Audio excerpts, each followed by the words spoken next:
राधा माधव तुम्हें नमन करे ये विनय, सोलाज दास की राखियो मेरे काटो कठिन कलेस। दोस्तों, आज मैं विनय यादव चैनल के माध्यम से आप तक परम भक्त प्रहलाद की कथा सुनाने के लिए जा रहा हूँ। इस कथा को सुनकर के अपने जीवन को धन्य बनाएं और भक्तिमयी और अपने जीवन को कल्याणमयी समझें। भक्तों, जिस समय हिरणांश मारा गया और ये दो रह जाते हैं, हिरण्याकश्यप और इसकी बहन सहिका, तो एक दिन सहिका अपनी साथ की सहेलियों को लेकर के बाग में झूलने के लिए गई। सहेलियों को लेकर के बाग में झूलने के लिए गई है, तो जो औरें सहेलियां थी वो अपनी अपनी ससुराल की बात करने लगी। सहिका बोली, क्यों री बहना, यहाँ झूला झूलवे के उद्देश्य से आई हो या अपनी अपनी ससुराल की बातें करने के उद्देश्य से आई हो? एक बोली, बहना तुम्हारो का पेट फटो जाते। और वो लड़की बोली, अरे तेरो बबुला का भिखारी है, गुइया कुंवारी है, तेरो बबुला का भिखारी है, बहना कुंवारी है तेरो। अरे 5 बरस तू हमते बड़ी है, फिर भी लड़ीबे को त्यार तू खड़ी है। ए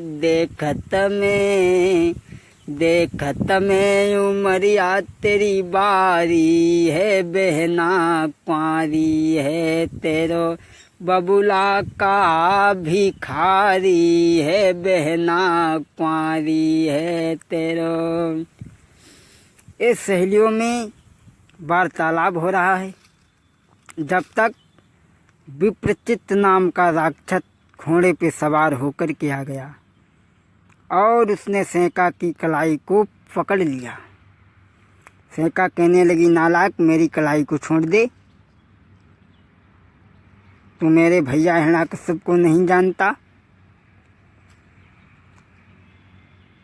विप्रचित्त कहने लगा, अच्छा, अगर तेरा भाई इतना बलवान है तो अपने भैया से कहना मुझसे कुश्ती लड़े, और अगर तेरे भाई ने मुझे परास्त कर दिया तो मेरा राज्य सारा तेरे भाई का, और अगर मैंने तेरे भाई को परास्त कर दिया तो मैं तेरी कलाई पकड़ के तुझे अपने घर ले जाऊंगा घोड़े पे बैठा करके। ये सत्य तुझे मंजूर है? सहिका बोली, मंजूर है। विप्रचित्त कहने लगा, अगर मैंने तेरे भैया को परास्त कर दिया तो मैं क्या करूंगा, सुन। उठा ले जाऊंगा तुझे मैं घोड़ी पर, देखती रह जाएंगी बहना तुम्हारी। हाँ, उठा ले जाऊंगा तुझे मैं घोड़ी पर, देखती रह जाएंगी बहना तुम्हारी। कहो ना प्यार है प्यार है प्यार, उठा ले जाऊंगा हाँ तुझे मैं घोड़ी पर, देखती रह जाएंगी बहना तुम्हारी। घोड़ी पर बैठा कर तुझको घर ले जाऊंगा, विधि विधान के द्वारा मैं शादी रचाऊंगा।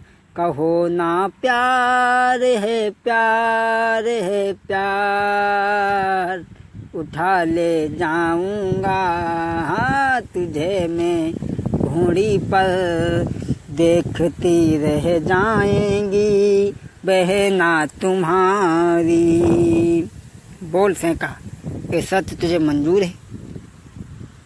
सैका इस सत्य को मंजूर करके चल ली अपने भैया हिरण्याकश्यप के पास में पहुंची, जाकर के कहने लगी, भैया मैं तेरी एक कुश्ती बलवान से वध करके आई हूँ। उसकी शर्त है अगर तूने उसे परास्त कर दिया तो उसका सारा राज्य तेरा हो जाएगा, और अगर उसने तुझे परास्त कर दिया तो वो तेरी बहन की कलाई पकड़ के अपने साथ ले जाएगा। हिरण्याकश्यप कहने लगा, बहन चिंता मत करो। जैसे ही सुबह हुआ हिरण्याकश्यप बाग में पहुंचा, उधर से विप्रचित्त नाम का राक्षस आ गया। दोनों में कुश्ती होने लगी, कभी विप्रचित्त नीचे तो कभी हिरण्याकश्यप ऊपर, कभी हिरण्याकश्यप नीचे तो कभी विप्रचित्त ऊपर। दोनों में लड़ाई होती रही। अंत में वही हुआ जो होने वाला। विप्रचित्त ने हिरण्याकश्यप को चित्त कर दिया और सेका की कलाई पकड़ के घोड़े पे बैठा करके अपने साथ ले गया। विधि विधान के द्वारा शादी कर ली। अब तो हिरण्याकश्यप अपने महलों में आया और कहने लगा, रानी में तो हमारा भाई भी मारा गया और हमारी बहन को वो नालायक हिरण्यांश ले गया। वो नालायक हमारी बहन को विप्रचित्त ले गया। अब तो हम सब तरीका से विहीन हो गए हैं, हमें अब तपस्या करनी चाहिए। इसने क्या किया, तपस्या करने के लिए चल दिया और इधर सभी देवता घबराने लगे। इंद्र सोचने लगा कि अगर इसने तपस्या पूरी कर ली तो मेरा राज्य कहाँ जाएगा। सभी देवता घबराने लगे। अरे देव गए घबराई गुरु बृहस्पति तब बुलवाए। अरे देव गए घबराई गुरु बृहस्पति तब बुलवाए। रोई रोई के हाल सभी देवन ने समझायो। सभी देवता कहने लगे, त्रायमाम गुरुदेव, त्रायमाम हमारी रक्षा करो गुरुदेव। अगर हिरण्याकश्यप ने तपस्या पूरी कर ली तो हम कहाँ जाएंगे महाराज। गुरु बृहस्पति देव कहने लगे, चिंता मत करो, हम हिरण्याकश्यप की तपस्या को पूरा नहीं होने देंगे। अरे गुरु तब तोता बनी आए, राम नाम की रटनी लगाई दई बचनों फरमायो। गुरु बृहस्पति देव एक तोते का रूप बना करके एक वृक्ष पे बैठ के राम राम कहने लगे। हिरण्याकश्यप कहने लगा, कौन है भाई राम नाम का ठेकेदार, जरा नीचे तो उतर के आ। राम राम। हिरण्याकश्यप सोचने लगा, ये मेरी तपस्या को अब नहीं होने देगा। लौट आया महलों में। यादू ने पूछा, महाराज तुम तो तपस्या करने के लिए गए थे, वापस क्यों लौट आए। हिरण्याकश्यप कहने लगा, रानी क्या बताऊं, एक वृक्ष पे तोता एक बैठा था, वो राम राम कह रहा था। रानी कहने लगी, महाराज क्या कह रहा था। हिरण्याकश्यप कहने लगा, पगली बार बार क्यों पूछ रही है, वो राम राम कह रहा था। जैसे ही कयादू ने 108 बार राम का नाम लिखवा लिया, अब जो हिरण्याकश्यप तमोगड़ी था वो दुजोगड़ी हो गया। दूसरे दिन इसने जाकर के एक पैर पे खड़े होकर के घनघोर तपस्या की। भगवान ब्रह्मा को मनाया। ब्रह्मा प्रकट हुए, बोले, मांग ले हिरण्याकश्यप, हम तेरी भक्ति से और शक्ति से बड़ा प्रसन्न हैं। हिरण्याकश्यप कहने लगा, प्रभु आ गए आप, अगर आप कुछ देना चाहते हो तो क्या मांगा हिरण्याकश्यप ने। कुछ अधिक नहीं बस इतना दो, कुछ अधिक नहीं बस इतना दो, ऊपर न मरूं नीचे न मरूं, भीतर न मरूं बाहर न मरूं, निस में न मरूं दिन में न मरूं। हिरण्याकश्यप कहने लगा, प्रभु मुझे मांगे दे दो, न तो मैं दिन में मरूं, न रात में मरूं, न भीतर मरूं, न बाहर मरूं, न ऊपर मरूं, न नीचे मरूं, न काऊ वस्त्र से न काऊ शस्त्र से, और न तो 12 महीनन में मरूं। ब्रह्मा ने कहा, एवं वस्तु कह दिया, ऐसा ही होगा। ये वरदान लेकर के आ गया, महलों में वापस आया। इसने सोचा कि चलो सबसे पहले उसे देखते हैं जो मेरी बहन को जबरन ले गया था। अपने बहनोई को देखते हैं विप्रचित्त को। हिरण्याकश्यप रात के समय हाथ में नंगी तलवार लेकर के चला है। सहयोग नगरिया में पहुंचा तो क्या देखा, विप्रचित्त के पास में सहका लेटी है। एकदम जाते जाते विप्रचित्त की गर्दन में हिरण्याकश्यप ने कटारी को भोंक दिया, धड़ से शरीर को अलग कर दिया। धड़ शरीर से अलग कर दिया। खत्म हो गया है विप्रचित्त और अपने वापस घर को चला। इसी बीच में देवताओं के राजा इंद्र ने हिरण्याकश्यप की नगरिया में जो गर्भवती महिलाएं थीं उन्हें मारने लगा है इंद्र। बाबा नारद ने आकर के समझाया, राजन इसे छोड़ दो, इसके गर्भ में ऐसा बच्चा पल रहा है जो अपने पिता का नामो निशान मिट देगा। ऐसा भक्त है जो अपने पिता के नामो निशान को मिट देगा। आज बाबा नारद के कहने पर इंद्र ने छोड़ दिया है। हिरण्याकश्यप घर में आया। काफ़ी समय के बाद में एक पुत्र पैदा हुआ, नामकरण संस्कार हुआ, उसका नाम प्रहलाद रखा गया। प्रहलाद धीरे धीरे बड़े हो जाते हैं। गुरु संडामर के यहाँ पढ़ने के लिए हिरण्याकश्यप ने बैठा दिया। डेली प्रहलाद पढ़ने के लिए जाते हैं तो एक दिन देर हो गई तो दूसरे रास्ते से होकर के गुजरे। उनमें एक कुम्हारों के कुछ घर पड़ते हैं तो प्रहलाद उधर से निकले हैं तो क्या देखा, एक कुम्हारी की रोने की आवाज़ आ रही है। प्रहलाद पास में पहुँचे, बोले कुम्हारी क्या बात है?